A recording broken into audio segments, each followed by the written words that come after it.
let's move on to part 3. And this is about your own content, picking what to focus on. Who here is more interested in doing their own stuff or client stuff? Okay. So we have some people saying own, and some client stuff. Okay. Yeah, like I said earlier, your own stuff eventually, but doing stuff for clients might be a nice little stepping stone for you to, just gain a lot of experience and confidence, and maybe even have a little nest egg, right, before you start doing stuff on your own. Yeah, client stuff for quick cash, for sure. Absolutely. When you're going after creating your own content, what you want to do is you want to focus on a niche or even a sub niche that has tons and tons and tons of problems, up the wazoo, problems that if you could talk about them for a whole year, you would be able to do that. Okay, so I use the example of video marketing. I also use the example of makeup. So with both of those things, video marketing, there's so many different problems that somebody could run into when they want to do a video, right? What camera do I use? What microphone do I use? How do I know what to say? What background should I use? What should I wear? What do I edit with? Like, there's so many different things that you can revolve a topic around, and you can always find content that you can create and little segments of content. So when I say create content, can you do a 7-minute video on something every single day, right? Can you do a little blog post on a topic every single day?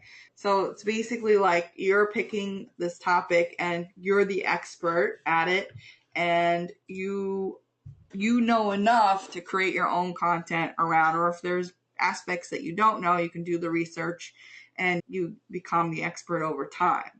All right. That's why whatever you choose, you must have a passion for, because if you don't have a passion for it, you're not going to want to do it every day. And trust me on this. When I first started out, I was like, well, if you tell me something is going to sell, I'm going to create content around it because I know it's going to sell. Well, not so much, because I hated creating the content. First of all, I wasn't an expert at the topic. And number 2, I wasn't excited about the topic, and I didn't want to put my face on camera talking about that specific topic just because somebody told me, yeah, it might be a good market.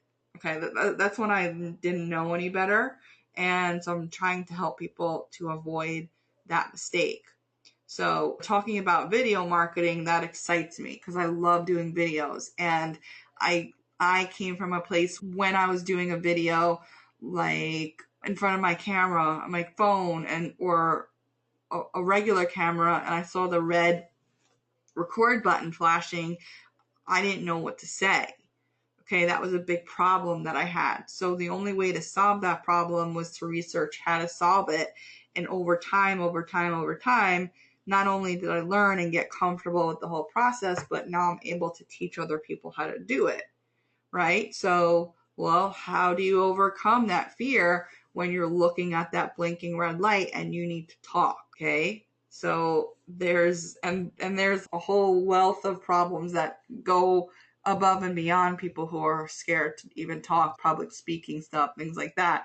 That's why those niches, they do so well, because there's so many issues that people have, and it's never going to go away either. So there's always going to be somebody who's terrified to speak on stage or terrified to speak on the camera. I can't even tell you. I used to go to these marketing events and I wanted to do a testimonial. They're like, oh, if anyone wants to do a testimonial, come to the front of the room and we're going to put you on camera, right? And what I had to do to work up to get in front of that camera was crazy. First of all, I had to calm my nerves because my heart would be beating so fast. And I would have to prepare in my head exactly what I wanted to say, because I know that sometimes when I get scared in front of cameras, my mind just goes blank. I can't speak, I can't think of the next thing to say. And I had to learn to overcome that. Okay. And it was a real problem. And a lot of the times when you had that problem and you overcome it, that's where you now become this person who is like, wow, you overcame that. I want to overcome it. How did you do it? That's kind of the whole thinking about it. It's taking something that, even if you know absolutely nothing about it, you becoming the expert just by going through the motions every day, working at it, documenting your issues, and then 2 years later, 1 year later, whatever it is, now you're the expert.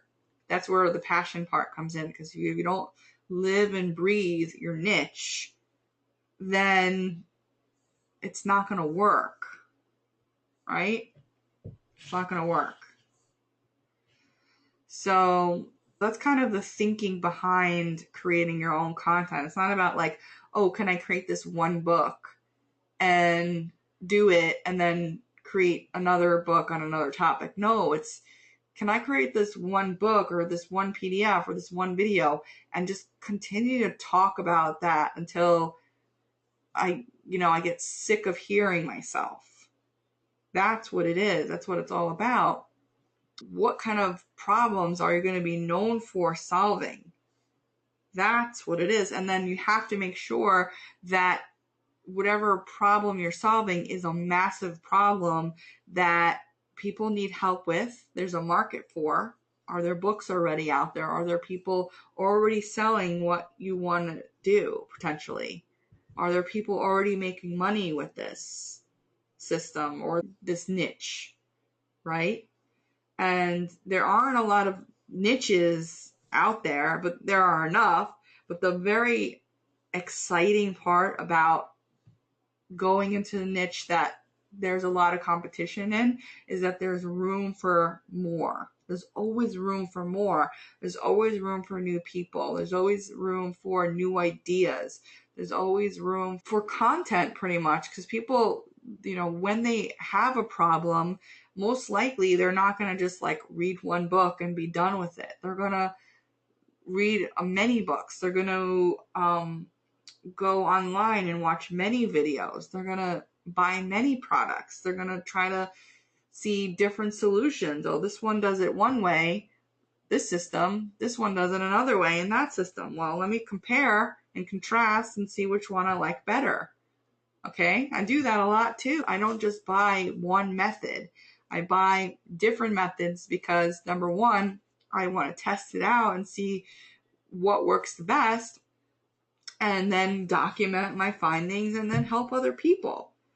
Okay, so that's why it's almost, brilliant to pick something that you might be experiencing a problem with yourself, and then you learn, you work through it, and you take the time, you build and build and build with the content and the documentation and the books and the PDFs and the videos, right? The social media posts.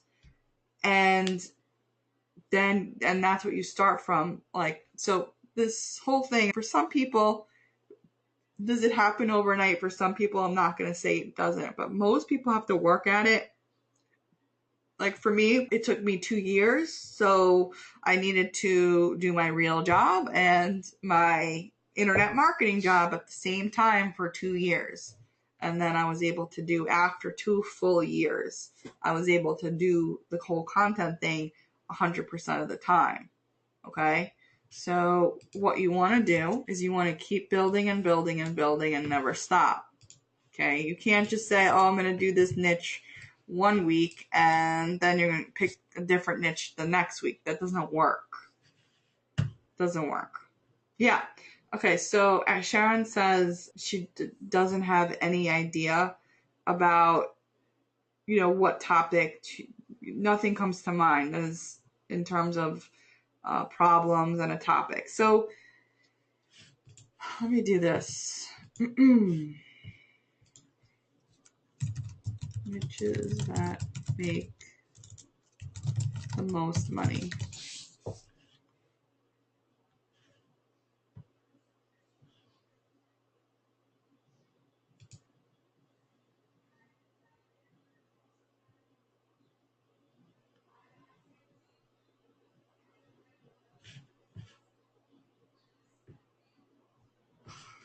See, I said that this was going to be interactive, right? So here we go. Health, wealth, and romance. Those are the big evergreen. Remember I said there wasn't a lot? There's like a handful. There's like a handful of niches that you to choose from: health, wealth, and romance.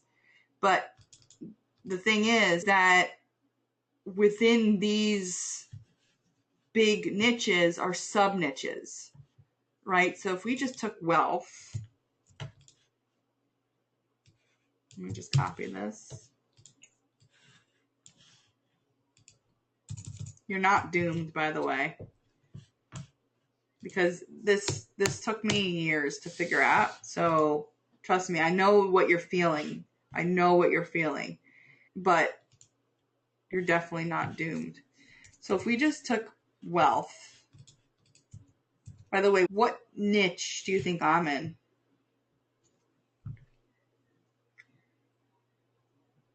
All right, wealth. Technically, I'm in the make money online niche, right? Make money from home niche. Make money while you sleep niche. But I've broken that down and captured a segment of the market. But let's say like wealth, right? Public speaking. That's a segment of the market. Content marketing, segment of the market. Book publishing. Blogs.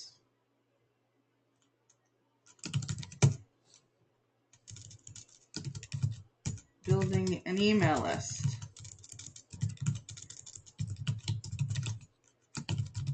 Becoming an expert.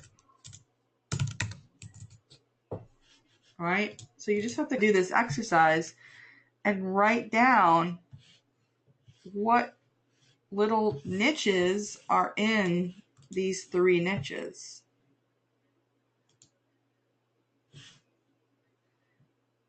Here, hobbies and activities that people spend money on, like, golf. That's the big example there. See, it says the big evergreen niches of health, wealth, and romance will never be out of demand, as people always have problems they want solved, and rather than work hard at it, they prefer to buy a product and hope it performs magic for them. Like finance, loans, and stocks, and all that stuff.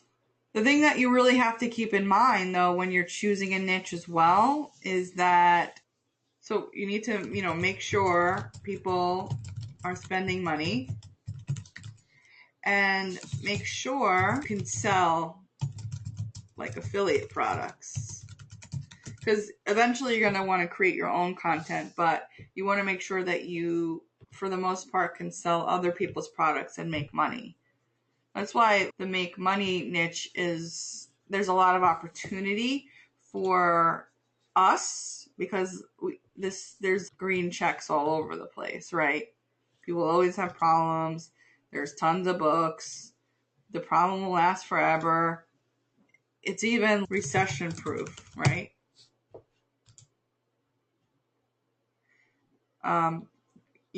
Do people still want to lose weight in a recession? Do people still want to look their best in a recession? Do people still want to have the best eyeshadow or best eyes in a recession? Yes. Do people still want to have love in a recession? Yes. Okay. Parenting is also a big one here. Parenting. All right. So if there's no products to sell, then you could also become obviously a coach. But, that's something that you work up to. So you just have to really, really think of something that, you can talk about skin. Actually, skin is a really great niche. But there's obviously stuff that you need to be able to sell when it comes to skin. Like if you were an affiliate for some kind of skin product, you can create videos out the wazoo about problems that people have in relation to their skin, and then you'd have to make sure that the solution that you have matches that. Okay, so let me give you a great example here. Great example. So there's this brand of knives called Cutco. I don't know if you've ever heard of Cutco before, but it's an amazing brand. It's very high end, and they have a forever guarantee. Type in yes if you've heard of Cutco before. Some say no, some say yes. So Cutco is amazing. Okay, they have a forever guarantee. That means that if your knives get dull, and you can pass them on to generation, your knives ever get dull, you send them into Cutco's factories.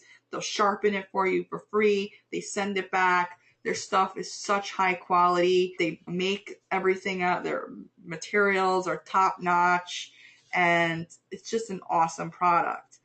And the way that they market their product is two ways. Number one is they're owned by a company. I don't even know like the relationship, but it's called Vector Marketing. And their whole thing is that they get college students to go get their parents' friends, a database of their parents' friends, and sell the the knives or whatever it is, all these different things that they sell now. They sell it like that. It's kind of like relationship selling. So unfortunately, there's no type of affiliate program. Like for me, if I ever wanted to sell Cutco, I would have to literally like work with college students, and they have a great training program too. I used to sell this when I was in college, and there's no opportunities right now to sell these knives as an affiliate. Okay, so one day I was like really, really interested in selling these knives, because how many videos can I put together? I mean, there's a million. They have this super scissor here. Like I have it right here still from my set that I bought when I was selling these, that literally like cuts a penny in half. That's how awesome this stuff is. Like I love this product. I still have the knives and I still swear by it today. So I think I would do really, really well selling it. And see here, the Vector opportunity. This is the only way. I have to look into this because I didn't ever look at that. So that's interesting. So it's not like you can get involved and have your own website and sell the knives through your own affiliate product or program, because they just don't have that available. This is the way they've always done business. And they have college kids meeting their friends, and it's all referral based, and that's how they make money. So imagine if you had a great product that you can just sit there and demonstrate and every day show one type of benefit or tell one type of benefit and around the cooking niche. I mean, that is amazing. People love to cook. There's tons of recipe books already. There's not that there's a lot of problems, but people are always looking for the best tools to use and the best recipes and things like that. So this is an amazing, amazing niche. So the reason why I brought that story up is because there was a problem with the niche that I chose, because I didn't really have anything to sell, because this is the only thing that I wanted to sell was Cutco. I wouldn't just, sell any brand of knives, and there wasn't an amazing affiliate program for any other brand that I would want to get involved with. Okay. So that's the research and some of the stumbling blocks that you can run into when you're deciding to pick a niche. And sometimes it doesn't happen overnight. And that's why we have to do a lot of these, these client things like that, to get a strong footing. And then one day wake up and we're like, okay, this is what I want to do. And this is what I want to focus on. Okay. So you might not be there yet, Sharon, but there's definitely, Susan says, my father paid his way for his master's program by selling Cutco knives door to door. Yeah. I mean, there's a ton of income opportunity for young people. And like I said, they have this amazing sales training that they do in every single office. So I got a lot of great sales training from Vector Marketing, but I definitely want to look into this Cutco opportunity here. See, look at this. This is brand new. See, now I'm getting sidetracked. Host a social. See, I don't like doing those things. Hosting social events at home and stuff. And inviting all the friends, and they're like, oh, great, what are you going to sell me this time? I don't like to do that, but there's people who do, for sure. Join our team, host a social. Very, very cool. Yeah, it's a great opportunity. So hopefully that cleared up some stuff for you, and it definitely gave you some of the best ways to make money with your content